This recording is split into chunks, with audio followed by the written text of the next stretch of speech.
6월 말 세계의 감염자는 1000만을 돌파했고 사망자도 50만을 넘겼다. 5월과 비슷한 추세로 미국에 이어 브라질, 러시아, 인도가 순위를 잇고 있고 남미와 아프리카로 확산 우려가 된다. 장기간에 걸친 봉쇄로 경제와 심리적 억압을 견디지 못한 유럽과 미국 등 여러 나라에서 감염 확산의 위험을 무릅쓰고 지역 간의 봉쇄를 해제하고 있다. 그러나 위험한 상황이 이어지면서 애초에 기대했던 국가 간의 국경 봉쇄는 6월에도 대부분 풀리지 않았다. 따라서 우리도 일단 7월 한 달 더 알바니아에서 머무를 수밖에 없는 상황이다. 세계의 희망이 된 K방역에도 불구하고 한국에서도 매일 50명 내외의 감염자를 기록하며 위태위태한 상황이 이어지고 있다. 왠지 가까스로 대량 확산을 막고 있는 느낌이다. 알바니아의 감염자는 2,400여 명이고 사망자는 50여 명이다. 이웃의 그리스가 3,400명, 북마케도니아가 5,900명, 몬테네그로가 470명, 코소보가 2,200명, 불가리아가 4,600명 정도로 대체로 발칸 지역이 감염자가 많지는 않다. 여름 휴가철을 맞은 알바니아 최고의 휴양도시 사란더는 대부분의 호텔과 레스토랑, 카페가 문을 열고 손님 맞이를 준비하고 있으며 해안 백사장에는 해수욕과 일광욕을 즐기는 사람들이 많이 보인다. 코로나와 전혀 상관없는 곳인 것처럼 사람들은 마음껏 돌아다니고 마주보며 대화를 나눈다. 우리를 제외하고 마스크를 쓴 사람을 찾아보기 어렵다. 알바니아는 유럽에서 유일하게 처음부터 국경을 막지 않았는데도 감염자가 적은 것이 신기하다.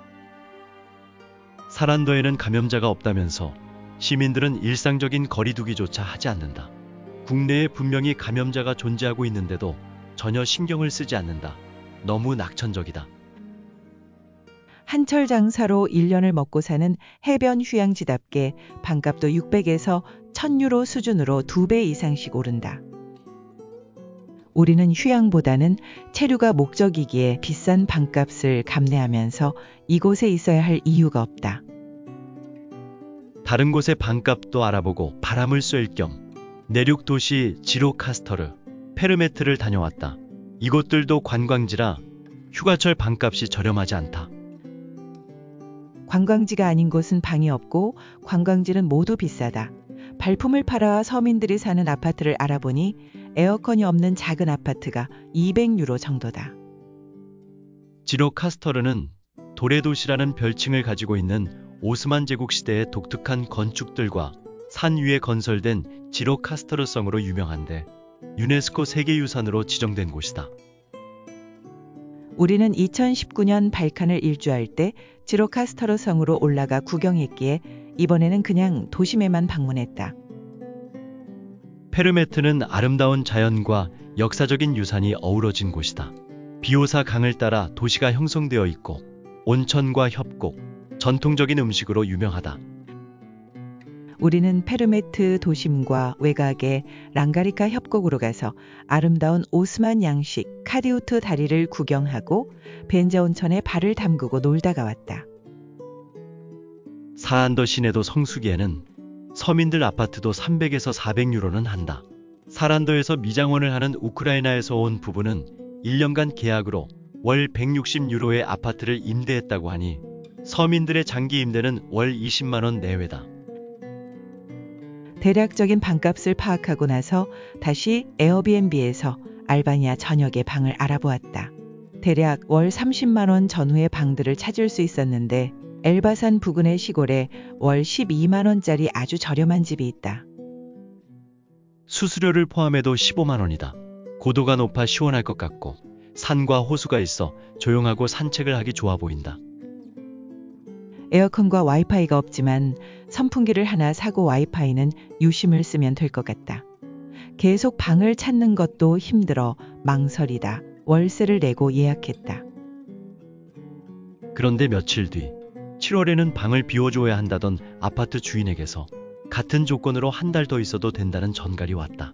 휴가철 성수를 기대했는데 코로나로 인해 7월이 가까워도 큰 변화가 없자 뒤늦게 주인의 마음도 바뀐 것이다.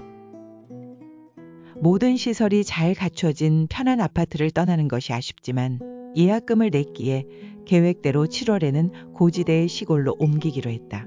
새로운 곳을 찾아가 보자. 원래 우리는 떠돌이 노마드가 아니었던가. 사란도에서 피난살이가 벌써 4개월이 되었다. 일상은 여전히 유튜브, 다큐, 영화, 전자서적을 보고 음악을 들으며 보냈다. 책들을 뒤적이며 여러 권을 보았는데 가장 인상에 남는 책은 조정래의 소설 풀꽃도 꽃이다다. 작가 조정래는 취재를 철저히 하여 아주 사실에 충실한 소설을 쓴다. 조정래의 작품으로는 우리나라 현대사를 다룬 대하소설 태백산맥, 아리랑, 한강과 현대 중국을 다룬 정글만리를 읽었는데 하나같이 몰입을 시킨 대단한 작품이었다. 특히 해방과 분단 시대의 이념 대립과 민족 상잔의 아픔을 다룬 태백산맥은 한국 문학사의 기념비적인 대작으로 평가받고 있다. 풀꽃도 꽃이다는 우리나라 교육의 문제점들을 다룬 소설인데 교육 문제는 선진국으로 발돋움하는 우리 국민이 마지막으로 극복하고 넘어서야 할 큰 산 같은 숙제다. 현재 우리나라의 교육 현장에는 엄청난 비효율과 비인간적인 일들이 벌어지고 있는데도 대학 입시라는 거대한 물줄기를 아무도 막지 못하고 있다. 초중고의 교육이 모두 대학 입시라는 블랙홀에 빨려 들어가고 있다. 능력이나 인격과 관계없이 대학 졸업장이 없으면 얕잡아보고 임금도 처음부터 낮게 책정되는 사회의 잘못된 관습이 빨리 개선되지 않는 한 교육개혁의 동력은 생길 수가 없다. 단편화된 지식을 외우고 사지선다형의 문제를 풀면서 그나마 있던 호기심과 개성의 씨를 말려버리는 일이 계속되고 있다. 이런 엉터리 같은 학업 성적에 의한 서열화는 수많은 실패자를 양산하고 학생 개개인의 평생에 막대한 영향을 끼친다. 자기의 생각을 바탕으로 한 토론과 논술은 없고 늘 주어진 정답 맞히기를 하면서 키워지지 못한 사고력은 급변하는 현대사회를 헤쳐나가지도 못할 뿐더러 자신의 인생을 찾아갈 힘도 약하게 만든다. 수치화된 성적의 과도한 경쟁 속에서 남들과 비교하는 습관은 세뇌 교육이 되어 어른이 되어서도 자동차로 아파트로 비교를 해대며 행복을 방해하는 제일 큰 요인으로 작동되고 있다. 그 결과 우리나라는 경제적으로 선진국이 되었는데도 행복지수는 저 아래쪽 가난에 허덕이는 나라들 속에 끼어 있다. 우리는 왜 자신과 자식들을 불행으로 몰아넣는 어리석은 일들을 계속하고 있는가? 조정래 작가는 이런 교육의 본질적인 문제점들을 교육 현장에서 있었던 사람보다 더 잘 파악하고 있었다. 한때 변화를 추구하기 위해 노력했던 교직자로서 뼈아픈 공감으로 읽었다. 여행을 떠나 유럽을 돌아다 보니 한국인만큼 똑똑하고 경쟁력이 있는 민족은 없는 것 같다. 교육이 제대로만 이루어진다면 명철한 우리 국민은 스스로 행복한 삶을 잘 찾아갈 것이고 우리나라는 선진국을 넘어 세계를 선도하는 초인류 국가가 될 것으로 기대한다.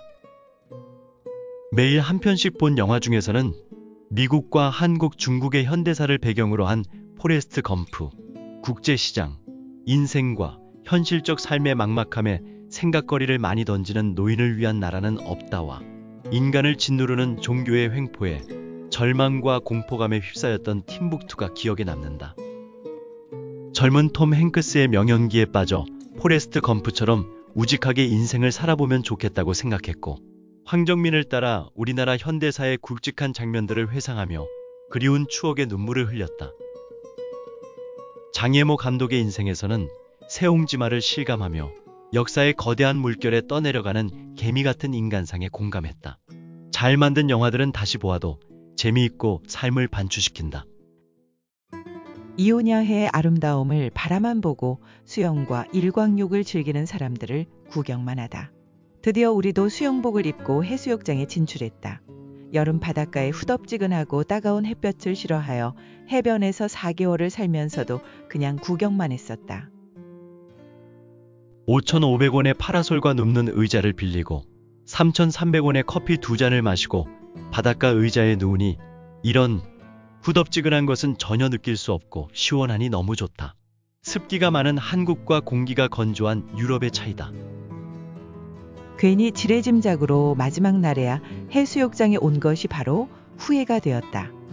바닷물도 깨끗하고 사람들도 붐비지 않아 평화롭고 시원하니 아주 좋다. 이래서 유럽인들이 여름철만 되면 길을 쓰고 바닷가로 몰려드는 것 같다. 더구나 시설을 이용하는 비용도 너무 저렴하다. 가져간 체리를 옆 파라솔 가족에게 좀 주었더니 살구가 답례로 돌아온다. 주거니 받거니 기분도 좋다. 파라솔 아래 누워서 쉬다가 수영하기를 반복하며 하루를 재미있고 평화롭게 잘 보냈다.